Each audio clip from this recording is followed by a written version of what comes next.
नमस्कार। प्रोग्राम कानूनी नुक्ते विच तुहाडा बहुत-बहुत स्वागत है। जिवें कि असीं जाणदे हां, साडा ये प्रोग्राम भारती कानूनां दी गल करदा है। देश के नागरिकां नूं की हक ते अधिकार प्राप्त ने, इन्हां बारे चर्चा इस प्रोग्राम के द्वारा की जाती है। वख-वख विषय लैके असीं तुहाडे सामने हाज़र हुंदे हां। अज का विषय है मनुखी अधिकारां संबंधी कानून। तो इस विषय की जिहड़ी जानकारी है वो असीं अज दे मुख मेहमान वकील अमृतपाल सिंह बारज वल्लों प्राप्त करांगे। बहुत बहुत स्वागत है तुहाडा साडे प्रोग्राम दे विच। सत श्री अकाल मैम, थैंक यू जी मैनूं बुलाउण लई जी। सर, जिवें कि साडा अज का विषय है मनुखी अधिकारां संबंधी कानून, सब तो पहलां तां असीं तुहाडे कोल यही पूछना चाहांगे कि मनुखी अधिकार की हन, इस दी जिहड़ी मुੱਢਲੀ जानकारी है वो सानूं दिओ। मनुखी अधिकार मैडम बेसिकली ह्यूमन राइट्स ਆਪਾਂ ਇਹਨੂੰ ਇੰਗਲਿਸ਼ ਵਿੱਚ ਹਿਊਮਨ ਰਾਈਟਸ ਵੀ ਕਹਿ ਸਕਦੇ ਤਾਂ ਪੰਜਾਬੀ ਚ ਇਹਨੂੰ ਆਪਾਂ ਮਨੁੱਖੀ ਅਧਿਕਾਰ ਕਹਿੰਦੇ ਨੇ। ਮਨੁੱਖੀ ਅਧਿਕਾਰ ਉਹ ਰਾਈਟਸ ਨੇ ਜਿਹੜੇ ਕਿ basic and freedom that belong to every person, ਜਿਹੜੇ ਕਿ ਮਤਲਬ ਹਰ ਜਿਹੜਾ ਸਮਾਜ ਦਾ ਇਨਸਾਨ ਆ ਉਹਦੇ ਨਾਲ ਉਹਦੇ ਅਧਿਕਾਰ ਉਹਦੇ by birth until to death, ਮਤਲਬ ਜਦੋਂ ਉਹ ਜੰਮਦਾ ਆ ਤੇ ਉਹਦੇ ਜਿਹਦੇ ਤੱਕ ਉਹਦੇ ਜੀਵ ਸਵਾਸ ਹਨ ਉਦੋਂ ਤੱਕ ਉਹਦੇ ਨਾਲ ਚੱਲਦੇ ਨੇ। ਤਾਂ ਬੇਸਿਕ ਇਹਦੀ ਜਿਹੜੀ ਵੈਲਿਊਜ਼ ਆ ਉਹ इक्वालिटी रिस्पैक्ट एंड डिग्निटी है जी।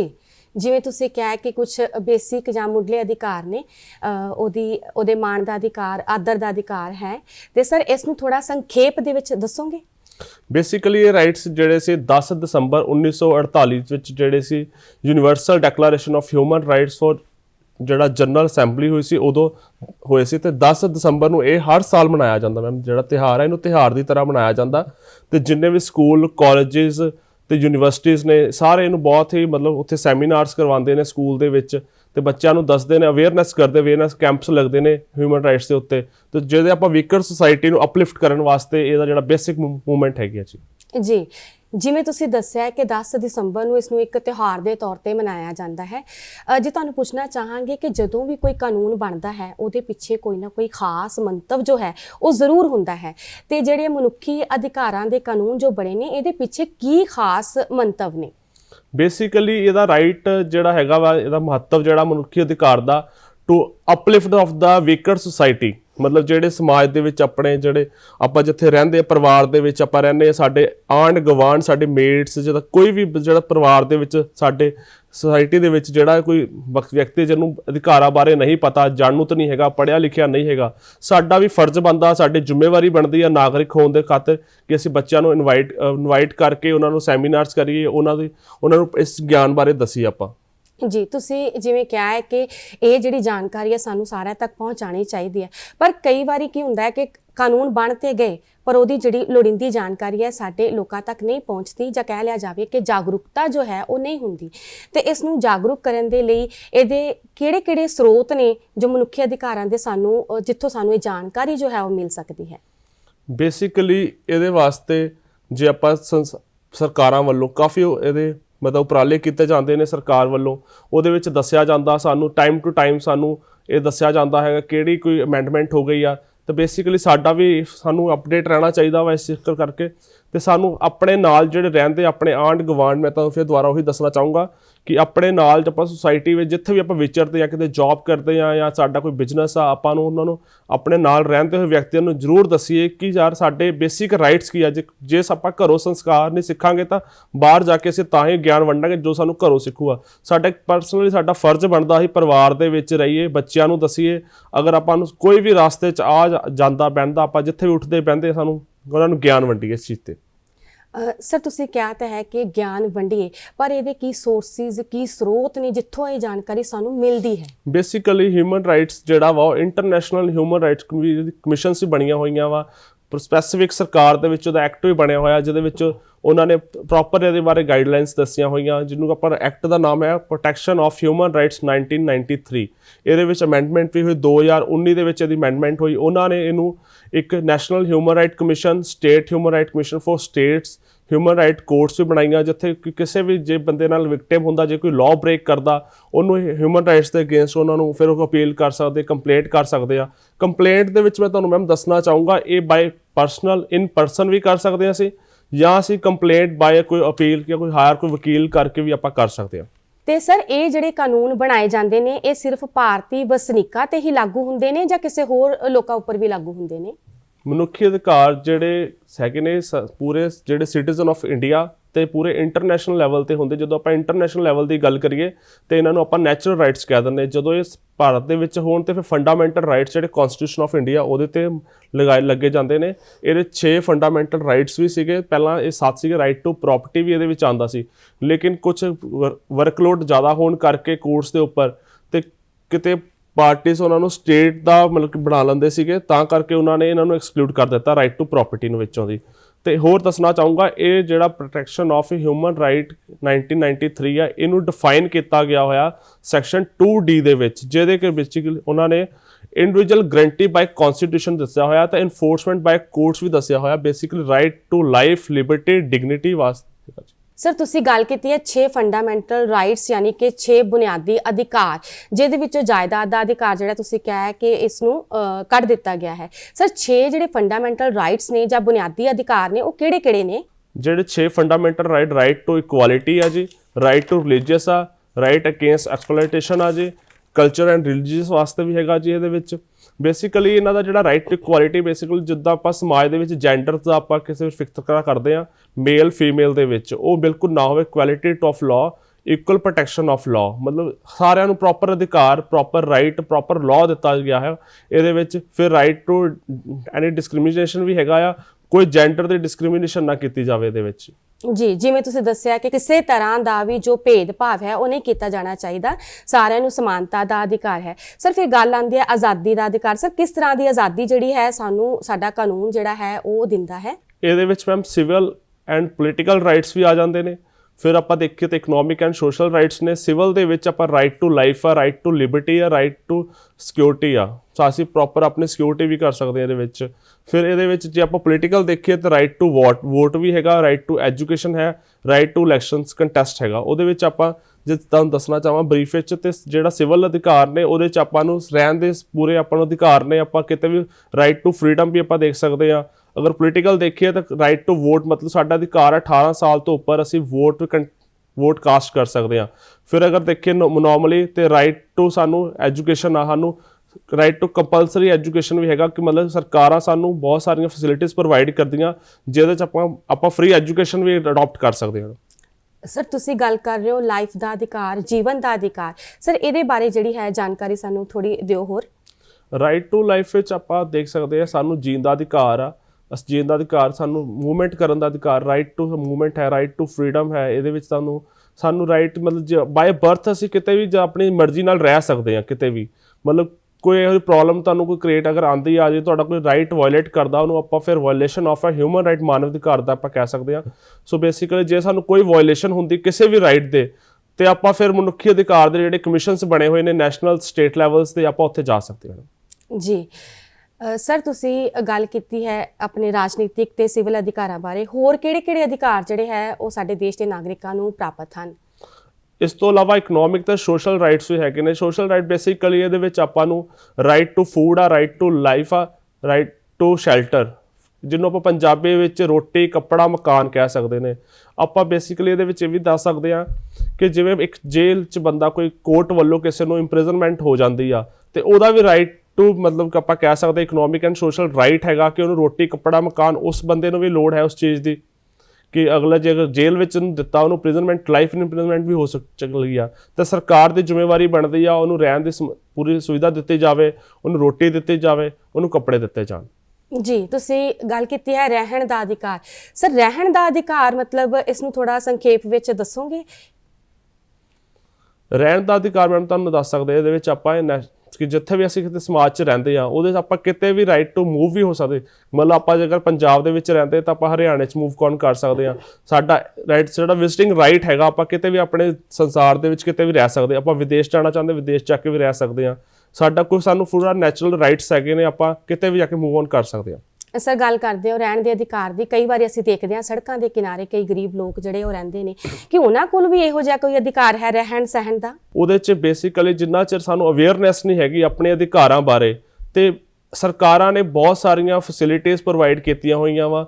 ਆਪਾਂ ਅਗਰ ਜੇ ਜਲੰਧਰ ਦੀ ਗੱਲ ਕਰ ਲਈਏ ਤਾਂ ਜਲੰਧਰ ਦੇ ਕੋਲ ਰੇਲਵੇ ਸਟੇਸ਼ਨ ਦੇ ਕੋਲ ਵੀ ਅਨਾਥ ਆਸ਼ਰਮ ਵੀ ਬਣੇ ਹੋਏ ਸਰਕਾਰਾਂ ਵੱਲੋਂ, ਅਤੇ ਝੁੱਗੀਆਂ ਝੋਪੜੀਆਂ ਜਿਹੜੇ ਕਈ ਲੋਕ ਨਾ ਮਜਬੂਰ ਹੁੰਦੇ ਮੈਡਮ ਇਸ ਗੱਲ ਤੇ, ਉਹਨਾਂ ਨੂੰ ਅਗਰ ਫੈਸਿਲਿਟੀਜ਼ ਪ੍ਰੋਵਾਈਡ ਵੀ ਕਰਦੇ ਖੁਦ ਲੈਣਾ ਨਹੀਂ ਚਾਹੁੰਦੇ। ਸੋ ਬੇਸਿਕਲੀ ਸਾਡਾ ਜਿਹੜਾ ਹਿਊਮਨ ਰਾਈਟਸ ਦਾ ਜਿਹੜਾ ਮੇਨ ਮੋਟਿਵ ਹੈਗਾ ਟੂ ਵੀਕਰ ਸੁਸਾਇਟੀ ਅਪਲਿਫਟਮੈਂਟ ਕਰਨ ਵਾਸਤੇ ਹੈ ਜੀ।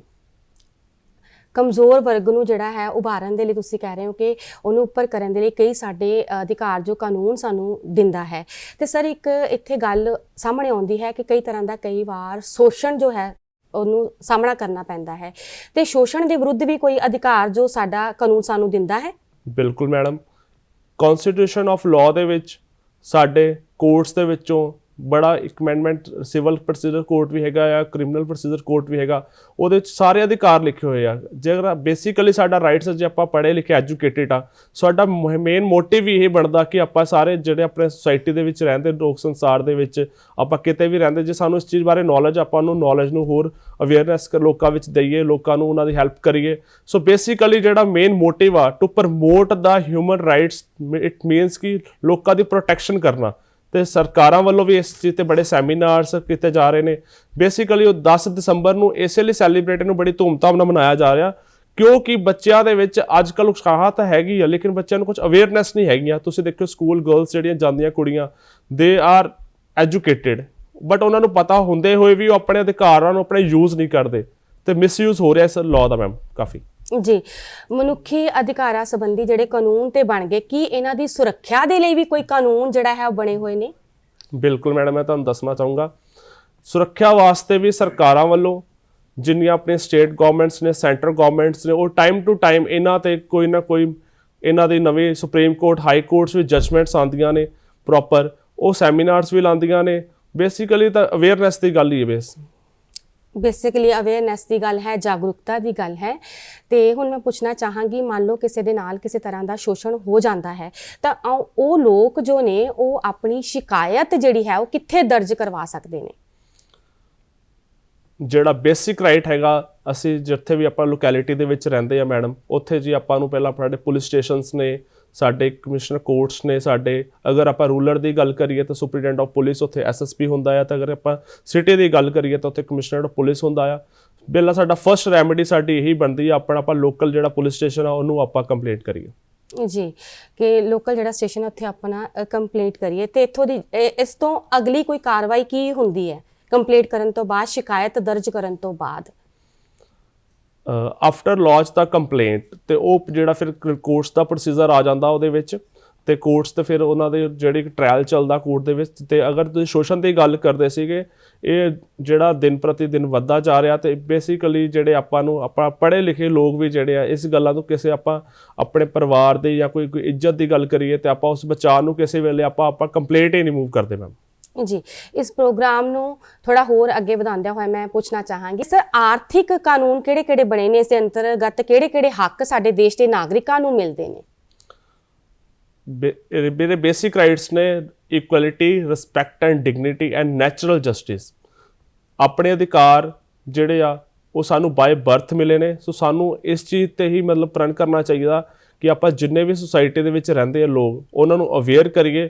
ਤੇ ਫਿਰ ਇੱਕ ਹੋਰ ਗੱਲ ਦੱਸਣਾ ਚਾਹੂੰਗਾ ਇਹਦੇ ਨਾਲ ਤੁਹਾਨੂੰ, ਕਿ ਇਹਦੇ ਆਪਾਂ ਨੂੰ ਪ੍ਰੋਟੈਕਸ਼ਨ, ਆਪਾਂ ਲਾਅ ਕਾਨੂੰਨ ਜਿਹੜੇ ਸਰਕਾਰ ਨੇ ਸਾਡੇ ਤੇ, ਸੈਂਟਰ ਗਵਰਨਮੈਂਟਸ ਵੱਲੋਂ ਜਿਹੜੇ ਅਮੈਂਡਮੈਂਟ ਹੁੰਦਾ ਵਾ, ਲੋਕ ਸਭਾ, ਰਾਜ ਸਭਾ, ਫਿਰ ਉਹ ਬਿੱਲ ਪਾਸ ਹੋ ਜਾਂਦਾ, ਪ੍ਰੈਜ਼ੀਡੈਂਟ ਆਫ ਕੋਰਟ ਜਿਹੜਾ ਇੰਡੀਆ ਵਾ ਉਹ ਬਿੱਲ ਪਾਸ ਕਰਕੇ ਇਹ ਲਾਅ ਜਿਹੜਾ ਮੇਨਟੇਨ ਬਣਦਾ ਆ ਮੈਡਮ, ਉਹਦੇ ਵਿੱਚ ਫਿਰ ਇਹ ਆਪਾਂ ਜਿਹੜੇ ਇੰਪਲੀਮੈਂਟ ਕਰਦਾ ਉਹ ਲੋਕਲ ਜੁਰੀਡਿਕਸ਼ਨਸ, ਲੋਕਲ ਕੋਰਟਸ, ਇਹ ਸਾਰੇ ਮੈਮ ਇਹਨਾਂ ਦਾ ਪ੍ਰੋਸੀਜਰ ਹੈਗਾ ਜੀ।